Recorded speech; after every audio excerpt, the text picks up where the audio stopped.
और आज महावीर जयंती है। इस मौके पर हम आपको वो 5 बातें आज बताना चाहते हैं जो आप भगवान महावीर के जीवन से आज के हालात में सीख सकते हैं। इस महामारी के दौर में महावीर के ये 5 महाव्रत आपके बहुत काम आ सकते हैं। भगवान महावीर का पहला सिद्धांत है अहिंसा। आजकल अहिंसा के व्रत का पालन किए जाने की सबसे ज्यादा जरूरत है, क्योंकि कोरोना वायरस जैसी महामारी भी एक हद तक प्रकृति और जानवरों के साथ की गई हिंसा का ही परिणाम है। इसलिए इस हिंसा को बंद करने की कोशिश कीजिए और जो मानसिक हिंसा है, बुरे विचारों वाली जो हिंसा है, उसे भी रोकने की कोशिश कीजिए।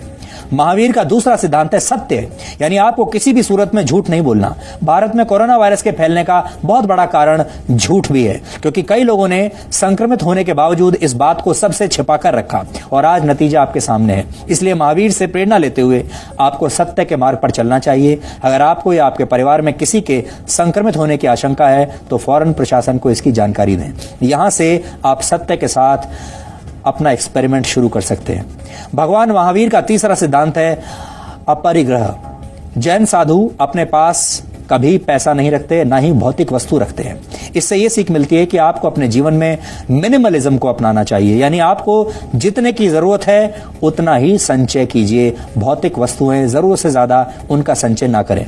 चौथा सिद्धांत है अस्तेय, यानी आपको चोरी नहीं करनी। लेकिन चोरी का अर्थ सिर्फ भौतिक वस्तुओं की चोरी नहीं है, बल्कि चोरी का अर्थ खराब नियत भी है। यानी जब आप दूसरों की सफलता से विचलित हो जाएं या फिर उसे हराने के लिए अनैतिक तरीके अपनाने लगें तो वो भी एक प्रकार की चोरी है।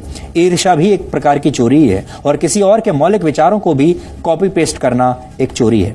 पांचवा सिद्धांत है ब्रह्मचर्य। ब्रह्मचर्य का अर्थ सिर्फ अविवाहित या कुंवारा रहना नहीं है, बल्कि इसका अर्थ है अपनी आत्मा में लीन हो जाना, यानी अपने अंदर छिपे ब्रह्म को पहचानना।